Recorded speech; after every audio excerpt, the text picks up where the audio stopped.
Nos anos 90, Netinho de Paula se destacou como vocalista da banda Negritude Júnior, com vários hits emplacados. Mas logo em seguida, seguiu em carreira solo e teve a oportunidade de ir para a televisão. E estabeleceu um marco notável em sua carreira artística, o quadro Um Dia de Princesa, exibido entre 2001 e 2006, onde, por meio de ações afirmativas, Netinho buscava resgatar a autoestima de garotas da periferia. Netinho fundou a TV da Gente, em parceria com empresários brasileiros e angolanos. O objetivo era mostrar a diversidade étnica no Brasil. Em 2009, apresentou o programa Show da Gente.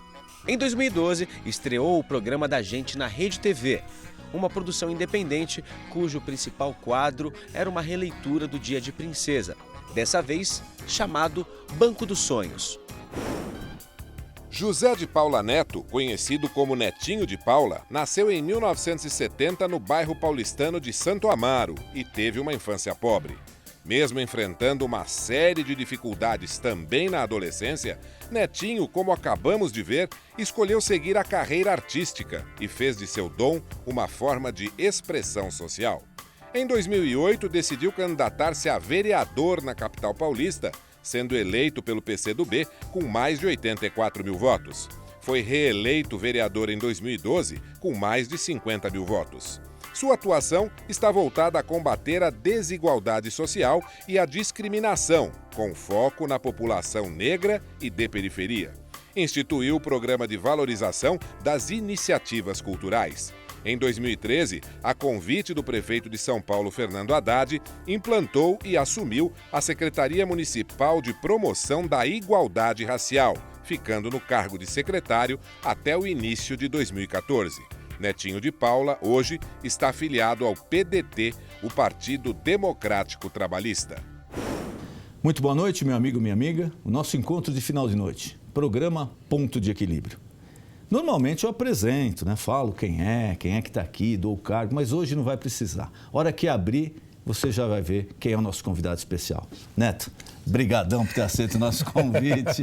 Eu que agradeço, imagina. Um amigo de longa data, hoje o vereador Netinho de Paula do PDT, aqui da capital de São Paulo, mas nosso grande companheiro, trabalhando junto em duas emissoras? Duas emissoras. Duas emissoras já. Na Record. Tive o prazer de trabalhar com o Neto. Foi, e depois na Rede TV. Eu tenho até dificuldade de falar Denis, meu amigo. Sempre o doutor Denis para mim, Por tanto respeito, é um amigo de muitos anos, estou muito feliz de estar aqui. É verdade, o prazer é todo nosso, Neto. E o nosso telespectador hoje vai ser brindado aqui com o nosso bate-papo. Mas, Neto, antes da gente entrar na tua ascensão política, na tua carreira política, eu queria que você relembrasse um pouco a tua passagem, que foi, você era de um grupo musical muito famoso na época e, de repente, de um momento para o outro, você resolveu ter um programa de televisão, investir na televisão.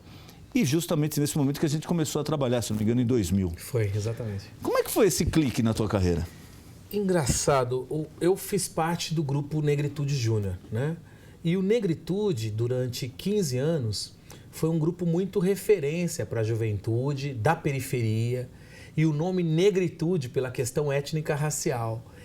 E a gente questionava sempre muito a presença do negro na televisão.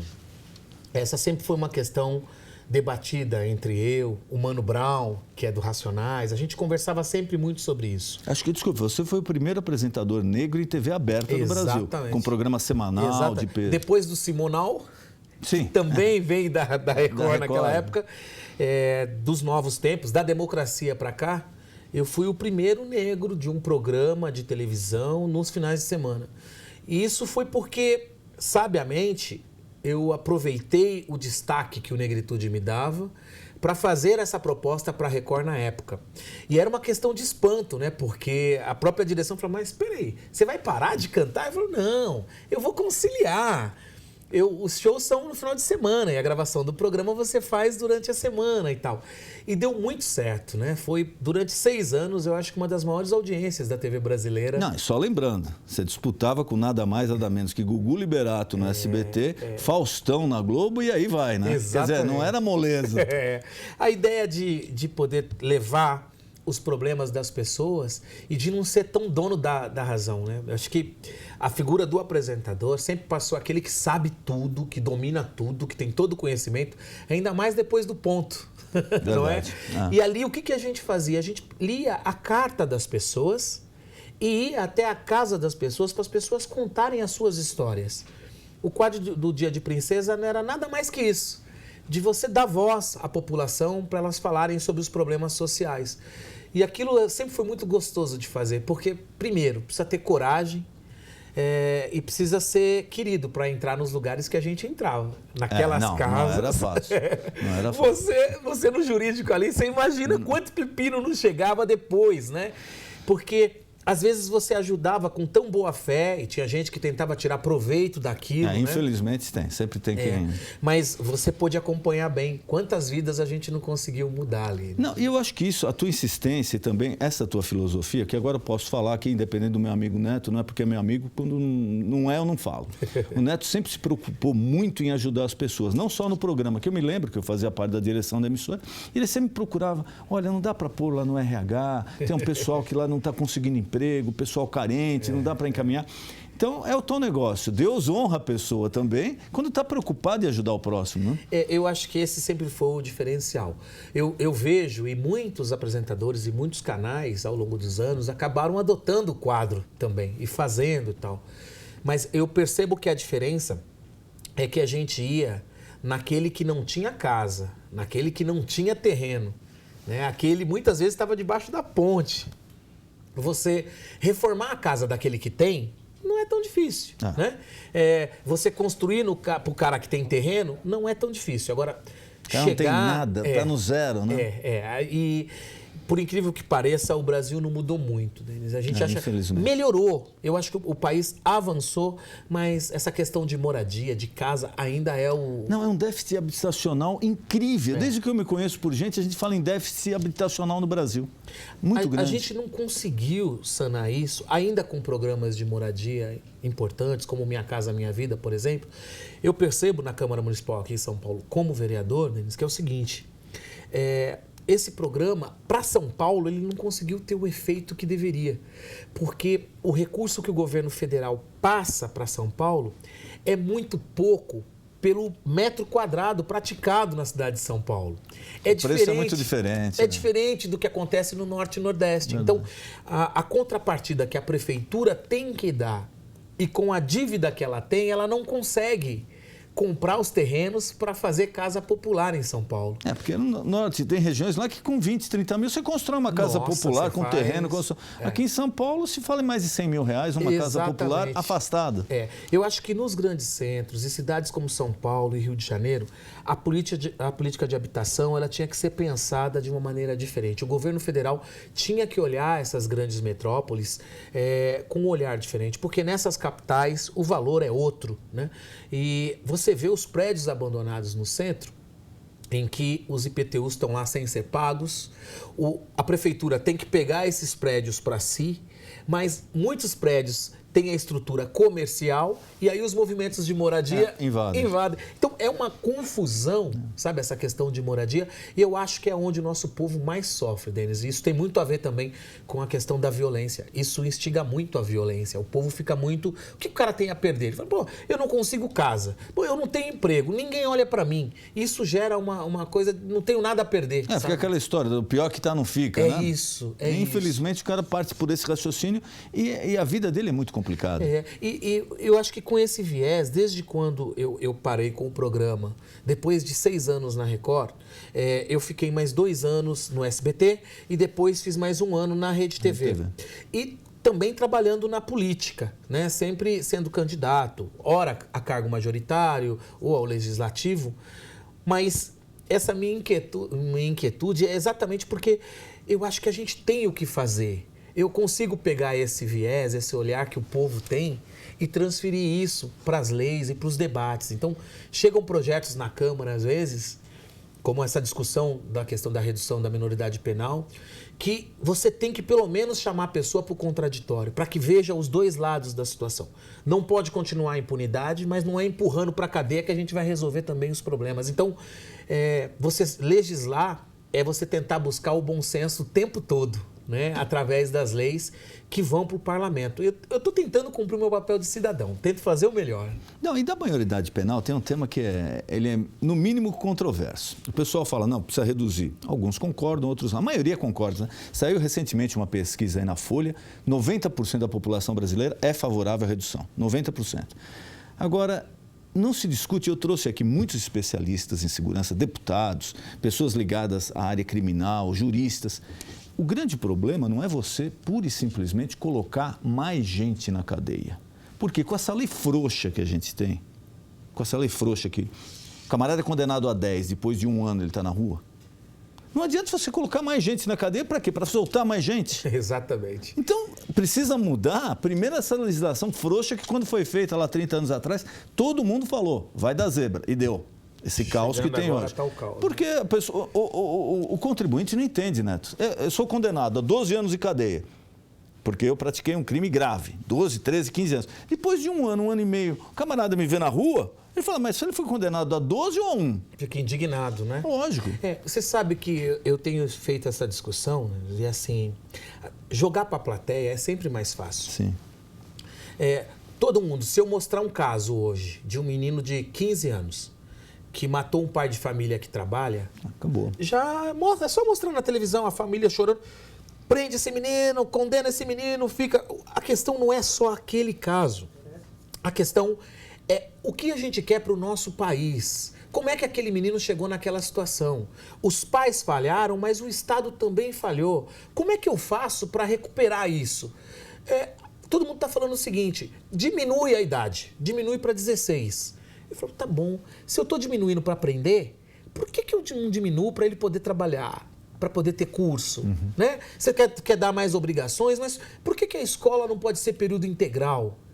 Por que eu não obrigo esse menino, ao invés de ficar só 4 horas na escola e depois estar na rua sem ter nenhuma atividade? Na Fundação Casa, tem vários cursos na Fundação Casa. Por que tem que ser só na Fundação Casa? Por que no município não seja uma política de governo e de Estado que esse menino tenha que passar mais 4 horas para uma atividade? Se for no esporte, que bom que é no esporte. Se for na música, que bom é na música. Mas nem todo mundo é do esporte, é da música. E o sistema penitenciário, né, Neto? Nós trouxemos aqui vários especialistas na área que também falaram o seguinte, olha, desde a situação do centro, da esquerda, da direita, da oposição, nenhum falou 1 centímetro bem do sistema penitenciário. Ou seja, não é um sistema caro, custa mais manter um preso no Brasil do que um filho numa faculdade no exterior, completamente ultrapassado, arcaico, sem eficiência nenhuma e não se muda.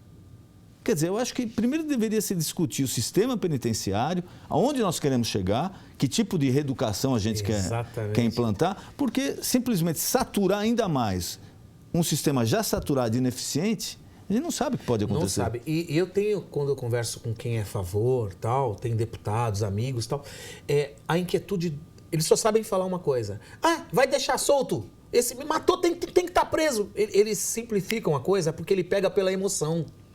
É muito óbvio, matou, tem que prender. Isso já é óbvio da sociedade. Eles se aproveitam disso para aprovar a questão da minoridade, da maioridade penal. Denis, eu não consigo jogar pelo mais fácil. Eu acho que o Brasil precisa fazer uma discussão séria. Quando você fala do sistema prisional, o que a gente quer no sistema prisional? Né? Eu não acho que lá tem que ser todos os direitos, direitos humanos para bandido. É o seguinte, eu acho que o cara tem que trabalhar para ele comer, ele tem que produzir. Sem dúvida. Eu acho que ele tem que estudar para quando ele cumprir a pena dele voltar à sociedade e poder se inserir à sociedade. Se psicologicamente comprovar que ele não tem condição de voltar, que ele continue preso. Agora, ali não pode ser um sistema pura e simplesmente de montuar gente. Nós não estamos contribuindo com nada. Então, mexer nisso é o mais difícil. E ninguém discute, é o que você falou.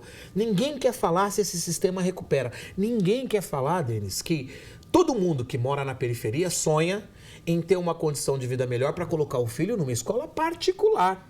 Ninguém fala em melhorar a pública. Exatamente. Por quê? Mas e paga o imposto. E paga o imposto. Quer dizer, você paga o imposto e você tem que procurar... É isso que eu fico indignado também. Você paga um imposto de primeiro mundo aqui no Brasil. Não é que é o mais caro do mundo.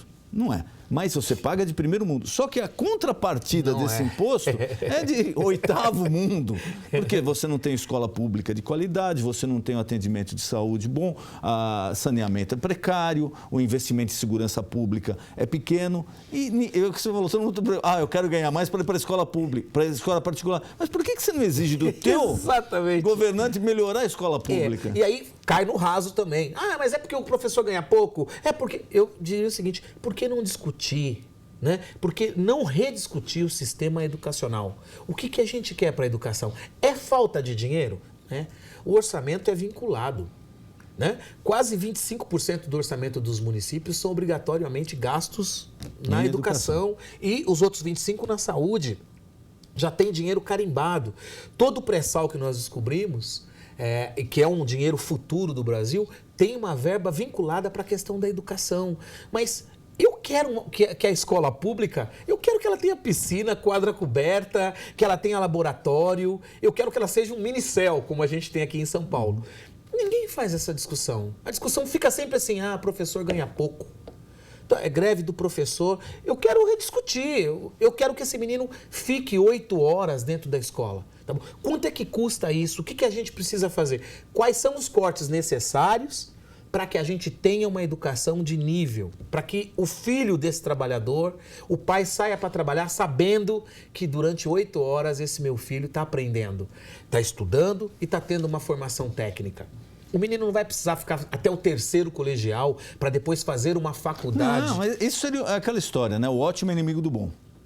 Isso seria o ideal, que todo mundo fizesse uma faculdade até o final, mas hoje você ter o curso profissionalizante, você dá essa estrutura para o jovem carente, já é um grande passo. Quem viaja vê isso, você vai na América, é isso. O moleque, quando ele passou da 5ª, da 6ª série, ele já começa a ver qual é a vocação, né? Assim, se o cara é do esporte, é do basquete, então ele vai focar profissional para aquilo. Se ele é da música, é para música. Se ele é um geólogo que ele quer ser, ele vai para aquilo, ele já começa a focar. Quando ele termina o 1º grau, ele já é um técnico naquilo. Se ele quiser continuar para fazer um pós, fazer um doutorado, fazer uma faculdade, outra história. É um outro caminho. Aqui não. Que é a minoria lá também, né? É a minoria. É a minoria. É a minoria. Porque lá não, todo mundo tem pós-graduação. Negativo, não é isso não. Todo mundo é habilitado para desenvolver o trabalho que ele quer desenvolver. Aqui a gente sente que o cara é condenado, porque, Denis, vamos ser sinceros, eu cresci ali na Coab, você sabe da minha história. Você conhece. Eu vendia doce ali até os 7, 8, 9 anos de idade, tinha que vender doce para poder ajudar em casa.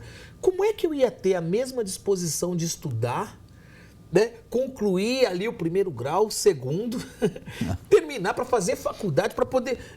A música foi um elemento transformador e eu me dei sorte porque encontrei a música cedo.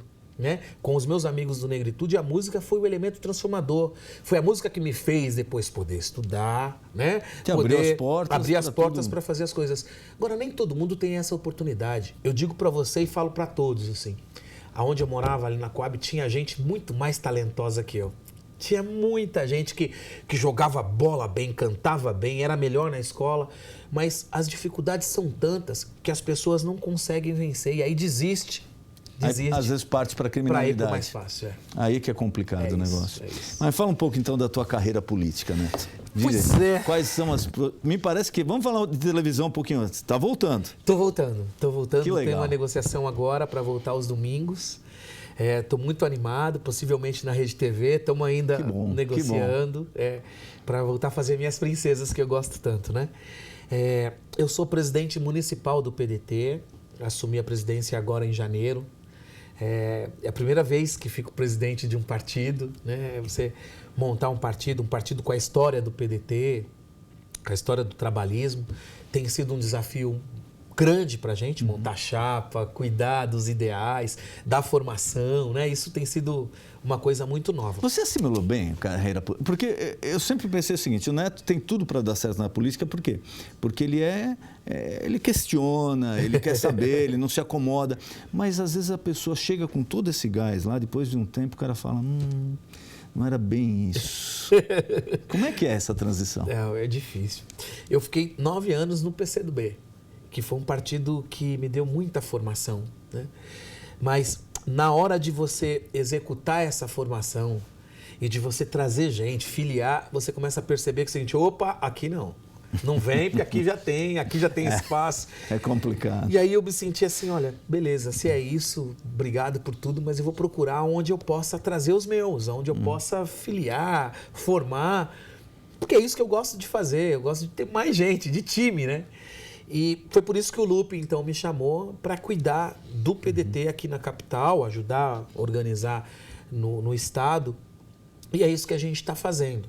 O meu projeto agora em 16, de novo, é vir como vereador, é ter uma chapa grande, fazer 2, 3 vereadores pelo PDT na capital. E em 2018, poder voltar a disputar o Senado, que quase deu, né? Como foi essa experiência do Senado? Olha, isso foi muito enriquecedora, mas você percebe que você ser candidato ao Senado no Brasil é muito mais do que a questão dos movimentos sociais. É você conseguir atender a interesses de grupos econômicos que você às vezes nem imagina. Passa por tantas questões que é muito... Eu sempre fui um cara muito voltado para as questões sociais, mediação de conflito, propositura de ações sociais, de mediação, e sempre fiquei muito distante dessa questão da empresa, da indústria, do sindicato patronal. E, no entanto, eu acho que é isso que faltou na minha campanha. Eu fui para uma campanha em que eu pontuei como o primeiro do início até nas pesquisas era primeiro lugar. E aconteceram coisas assim que foram muito Com quem adversas. Que você disputou, Neto? Quem eram os outros candidatos? Eu disputei com a Marta, com o Tuma. Candidatos fortes. Com o Quércia e com o Aloysio Nunes, né? Que é atual senador. Isso. Era um altíssimo nível de debate, de propostas, e acho que a gente sustentou até o final. Acontece que quase que 15 dias antes a gente teve 2 perdas, eu acho que jamais isso tenha acontecido na disputa do Senado. A gente teve a morte do Quércia e o Romeu Tuma, que também estava internado praticamente entre a vida e a morte, também veio a falecer logo depois. Então, os votos tidos como votos conservadores foram os votos que migraram para a campanha do então terceiro lugar, que era o Aloysio Nunes. O Aloysio saiu de terceiro para primeiro, porque os votos blocaram ali. E aí eu fiquei em segundo e o meu partido, sem ter as relações e sem poder se envolver com os quadros que a gente tinha nacional aqui na cidade para fazer campanha, eu estava meio que sozinho. E o PT percebeu, olha, se a gente não fizer alguma coisa agora, a gente vai perder essa segunda vaga. E ali o PT mostrou a força da militância, e foram todos com a Marta Suplicy. Blocaram, o meu material sumiu nos últimos 15 dias. Foi uma coisa que eu vi acontecendo, né? A gente acompanhava um mecanismo chamado tracking, que ia medindo a audiência no dia a dia do que estava acontecendo, da ausência de aparições na TV. Então, eu não tinha força política para sustentar o primeiro lugar, fui caindo para segundo, igualei com ela. E ali o PT fez toda a diferença. Eu acho que hoje, depois do que aconteceu esses anos todos e da saída dela, eles devem fazer uma avaliação e falar, erramos com o Negrão. Ali tinha que ter sido o Negrão. Mas é da política, isso me fortaleceu. Eu não fiquei assim triste, nada. Eu entendi como é que funciona, sabe, Denis? Você fica menos ingênuo. Jogo, né? A regra do jogo. Você fica menos ingênuo. Mas não é isso que acontece. Porque o que eu noto, às vezes, vem empresários da iniciativa privada com sucesso. Eu vou entrar na política, ou pessoas sindicalistas também que fizeram um grande trabalho. E, de repente, quando ele vai para a política, aí eu falo tanto do rico, quanto do pobre, quanto do dono de empresa, quanto do sindicalista. Parece que lá ele toma um choque de exatamente isso daí, a regra do jogo. A regra do jogo. E isso acaba prejudicando a atuação dele na política. A política, ela compactua com uma lei da física que fala que 2 corpos não ocupam o mesmo espaço, né? Para você entrar, alguém está saindo. Qual a tua grande alegria na política e a tua grande decepção na política até agora? A minha maior alegria, além de ter sido 2 vezes bem eleito vereador aqui na capital, como deputado federal, eu sou o primeiro suplente, devo assumir em breve como deputado federal. Eu diria que foi a minha experiência no Executivo, ter sido escolhido pelo Haddad para ser o primeiro secretário da Igualdade Racial. Discutir um tema tão delicado num município tão assim difícil e a certo ponto meio que reacionário. Falar dessa questão racial no município de São Paulo não foi fácil. Justificar a existência de uma secretaria não foi fácil. E na secretaria, como secretário, foi eu que sancionei a questão de 20% de cota para negros no funcionalismo público. Isso, para mim, é uma conquista que eu vou poder levar para o resto da vida. Saber que tem gerações de negros que vão nascer agora e que vão ter um futuro garantido para trabalhar na prefeitura, que sempre foi um espaço tão reservado para as elites paulistanas. Bom, não preciso nem perguntar, você é favorável à cota em tudo? Em faculdade? Sou favorável. Sou favorável porque o Brasil, passado esses 127 anos da abolição, o Brasil nunca teve a grandeza de assumir a sua questão de contribuição dos negros no Brasil, né? Essa questão étnica racial, ela sempre ficou muito renegada. E se a gente for esperar por bom senso, pode analisar. Eu tive uma sorte tremenda. Eu, do Negritude, quando eu fui para a Record para tentar procurar ter um espaço para apresentar, eu encontrei foi você, o Roberto Franco. Encontrei uma galera que não queria saber se eu era preto ou se era branco, vocês olhavam o meu talento. Acontece o seguinte, depois disso, Denis, faça uma análise. Quem que a gente tem na TV aberta brasileira com um programa? O cara fala assim, eu sou dono de um programa, sou negro. Quem que a gente tem? Nós não temos. Portanto, se não existir a cota, não haverá. A não ser que seja um cara que faça como eu costumo fazer. Vou junto aos meus amigos empresários, vou com dinheiro, vou lá... Já apresenta o projeto, já chega com a conta fechada. Exatamente. Ser contratado é muito diferente. Você lembra como foi a chegada e você lembra o que foi acontecendo no processo. Não, pode contratar, vamos renovar, vamos fazer. Quer dizer, ali, vocês não estavam preocupados com a cor, ali tinha a audiência e tinha o talento. Não é isso que acontece na maioria das emissoras. Não, e tinha até as ideias negativas, né? Que falava, olha, você vai chegar para um público que não tem poder aquisitivo. Lembra? Você lembra? Nós conversamos, lembra. Eu escutei muito isso. Olha, não adianta, esse programa aí vai dar audiência, mas o público dele não tem dinheiro para comprar o que você anuncia, não tem poder aquisitivo. Quer dizer, além de não ajudar, às vezes atrapalha, né? Exatamente. Então, enquanto não houver a questão da cota, a gente não vai ter um Brasil plural na televisão. A gente vai continuar sendo um Brasil que a gente olha e fala, pô, esse padrão de beleza aqui é europeu, né? Então, eu acho necessário. Nas políticas públicas, isso já foi feito. A maioria dos municípios, dos estados, e agora, inclusive... eu estava vendo nos tribunais, né? Nos tribunais, eles colocando o regime de cota nos tribunais. Isso significa que se a gente esperar bom senso... Não vem. Não vem. Tem que ser através de lei mesmo. E você me ia falar agora da maior, essa alegria, e da decepção. Da decepção é conviver um pouco com isso. Assim, às vezes, você percebe que o povo está sendo ludibriado. E se você se colocar na opinião contrária, você é malquisto. Entende? Essa questão, por exemplo, da redução da maioridade penal, eu entendo que é você pegar o filho do trabalhador, do pobre, o cara da periferia, e já está condenando esse cara, a grande maioria, a estar presa. Porque é isso. O reflexo hoje dos presídios já são esses. Agora, com essa redução, vai acontecer ainda mais. Aí, quando você vai discutir, a pessoa fala mas você é a favor, então, do quê? Você é a favor de defender o bandido? Não sou a favor disso. Eu sou a favor de uma política que dê oportunidade para todos.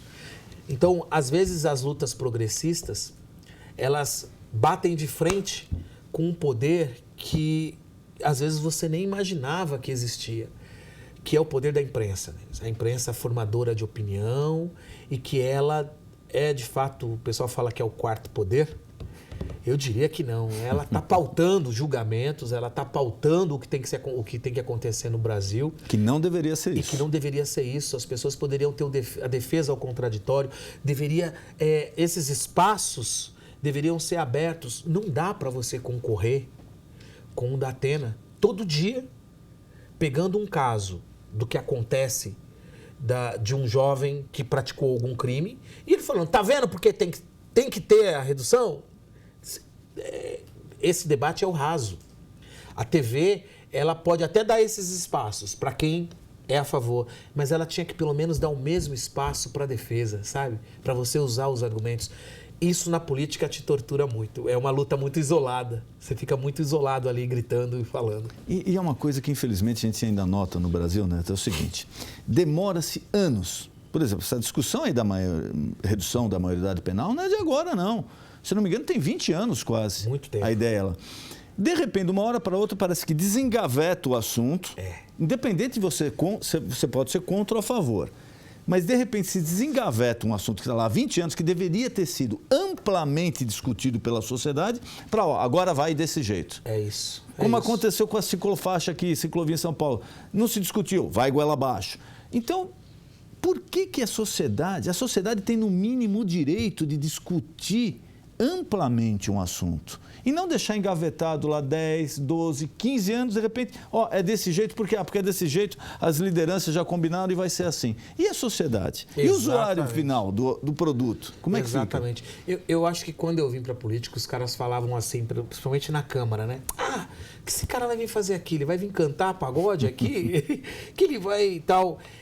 Eu tive que provar para eles que eu queria vir para o debate, queria expor as ideias, trazer a sociedade para a Câmara, com jeito, sem arrumar confusão com ninguém. E acho que hoje eu tenho respeito de todos os vereadores, no sentido de, independente de termos, às vezes, opiniões contrárias, o debate é sempre de alto nível.